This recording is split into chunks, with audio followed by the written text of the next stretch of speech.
कराधान यानी टैक्सेशन से मुख्य परीक्षा में सीधे प्रश्न बनेंगे, लेकिन इसकी समझ इंटरव्यू में बहुत काम आएगी। गागर में सागर भरते समय बहुत काम आएगी। और समझ के लिए जरूरी है कि शब्दावलियां लेकर जाओ आप। वो शब्दावलियां ग्रहण करने का सबसे अच्छा तरीका है टॉपिक का संधि विकसित कर दिया करो। जैसे आज का हमारा टॉपिक है कराधान, हम इसका संधि विकसित करते हैं। तो आया कर प्लस आधान। ये जो आधान है संस्कृत भाषा का पुल्लिंग शब्द है।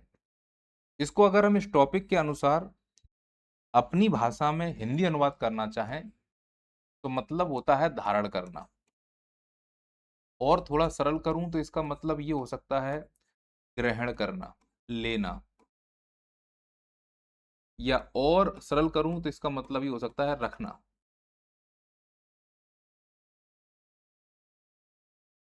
तो वो कह रहा है भैया धारण करने का मतलब या आधान का मतलब धारण करना या लेना या रखना। क्या ले रहे हो? बोले हम कर ले रहे हैं। इंग्लिश में इसको टैक्स कहते हैं। और प्रश्न तो अभी भी वही का वही है कि मतलब क्या है, क्योंकि गागर में सागर भरना है। अगर हमसे कोई कहे कि भैया टैक्स का क्या मतलब है, तो टैक्स तो एक शुल्क है। तो मैं इसको एक शब्द में ऐसे लिख सकता हूं कि कर अनिवार्य अंशदान होता है। अच्छा, अंशदान किसका करना है? शुल्क का करना है, पैसे का करना है। तो टैक्स एक शुल्क है और इस शुल्क का तुम्हें अनिवार्य भुगतान करना पड़ता है, अनिवार्य अंशदान देना पड़ता है। अनिवार्य कहने का मतलब ये मानो कि कानून है, नियम है। भारत में ऐसा कहाँ लिखा है सर कि अनिवार्य करना ही पड़ेगा? आप यूं समझो कि भारत में वैधानिक प्रावधान भी है और भारत में संवैधानिक प्रावधान भी है। वैधानिक प्रावधान वो होते हैं जो संसद से संबंधित हों, संवैधानिक प्रावधान वो होते हैं जो संविधान संबंधित हों। जैसे एग्जाम्पल के तौर पर सीमा शुल्क। हालांकि सीमा शुल्क का जिक्र संविधान में दिया गया है, लेकिन यहाँ पर यह कहने का अर्थ है कि मान लो सीमा शुल्क में कोई परिवर्तन करना है, कोई बदलाव करना है, तो इसके लिए संविधान में संशोधन नहीं करना पड़ेगा। संविधान का अनुच्छेद 368 नहीं स्पर्श करना पड़ेगा, उसको डिस्टर्ब नहीं करना। संसद में एक सामान्य कानून पारित करके सीमा शुल्क में बदलाव किया जा सकता है। तो ऐसे कर जिनको संसद में ही सामान्य कानून से बदला जा सकता हो, उन करों को वैधानिक कर कह दिया गया। और ऐसे कर जिनमें बदलाव करने के लिए संविधान में अनुच्छेद 368 के तहत संशोधन करना पड़ता हो, उन्हें संवैधानिक कर कह दिया गया। उदाहरण के तौर पर जीएसटी। 2017 से पहले क्या जीएसटी था? नहीं। जीएसटी लाने के लिए 101वां संविधान संशोधन किया गया और इसके लिए जो विधेयक आया था वो 122वां विधेयक था। संशोधन हुआ, जीएसटी कानून बन गया और संविधान में संशोधन करके इसको जोड़ दिया गया। तो जीएसटी अनिवार्य भुगतान है लेकिन संवैधानिक। सीमा शुल्क भी अनिवार्य भुगतान है, जो उस क्राइटेरिया में आएगा और उस पर अगर लग रहा है तो वो बच नहीं सकता, वो वैधानिक। अब थोड़ा सा अंतर समझना। आपने ये कहा सर कि अगर सीमा शुल्क में कोई बदलाव करना है तो संसद में एक सामान्य कानून पारित करके बदलाव हो सकता है। तो जीएसटी में भी तो सर हाल ही में दरें बदली गई हैं।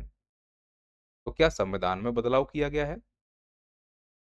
मालूम था संशोधन करने वालों को कि जो हम कानून बना रहे हैं, समय आने पर उसमें बदलाव होगा, तो बार बार संविधान संशोधन नहीं करना पड़ेगा। इसके लिए जीएसटी के लिए अनुच्छेद 279 का ए, उसमें एक जीएसटी काउंसिल का प्रावधान कर दिया गया है। जीएसटी काउंसिल बैठक करती है, जो तय करती है कि जीएसटी की दर क्या होगी क्या नहीं। तो संविधान संशोधन करने की आवश्यकता नहीं पड़ती, क्योंकि संविधान ने जीएसटी काउंसिल को शक्ति दे दी है। तुम अपने स्तर पर इसमें बदलाव कर सकते हो, पर इसके लिए उन्हें संसद नहीं जाना पड़ता। तो अब बताओ कर क्या है? एक अनिवार्य अंशदान है। यहाँ अनिवार्य का मतलब कानूनी है, जो वैधानिक भी हो सकता है और संवैधानिक भी हो सकता है। क्या इससे बचा जा सकता है? नहीं। अगर तुम्हारे ऊपर अध्यारोपित हो रहा है तो इसका भुगतान करना पड़ेगा। अच्छा, अगला प्रश्न अगर कोई आपसे पूछे कि ये बताओ, ये कर जो है इसकी प्रकृति क्या होती है, नेचर क्या होता है? अब सोच कर देखो, 2 नंबर में मैं आपसे प्रश्न पूछ रहा हूँ कि बेटा कर तो मुझे मालूम है क्या है, कर की प्रकृति बताइए। इंटरव्यू में पूछ दिया उसने। तो हमारे पास गागर में सागर, तर्कस में एक तीर होना चाहिए, एक शब्द में इसका जवाब हो हमारे पास। तो क्या होती है इसकी प्रकृति? तो ध्यान रखना है कि कर जो होता है उसकी एक प्रकृति होती है कि उसमें प्रतिफल का अभाव होता है। प्रतिफल का अभाव का मतलब, प्रतिफल अभाव ये कहता है कि मान लो दो व्यक्ति, एक का नाम ए है और एक का नाम बी है। ए ने 100 रुपए का कर दिया है, अनिवार्य अंशदान दिया है, और बी ने 10 रुपए का अनिवार्य अंशदान दिया है।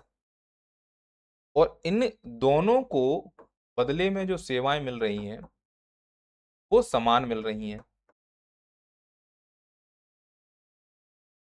तो ए वाले के मन में विचार आएगा ना कि हमने ज्यादा पैसा दिया तो हमें ज्यादा सेवाएं मिलनी चाहिए थी। तो वो कहता है कि टैक्स, मेरी प्रकृति ये है कि जो प्रतिफल तुमको मिलेगा मुझे भुगतान करने के बाद, वो ये उम्मीद मत करना कि तुमने ज्यादा पैसा दिया तो तुम्हें ज्यादा सेवाएं मिल जाएंगी। प्रतिफल का अभाव है, यही मेरी प्रकृति है।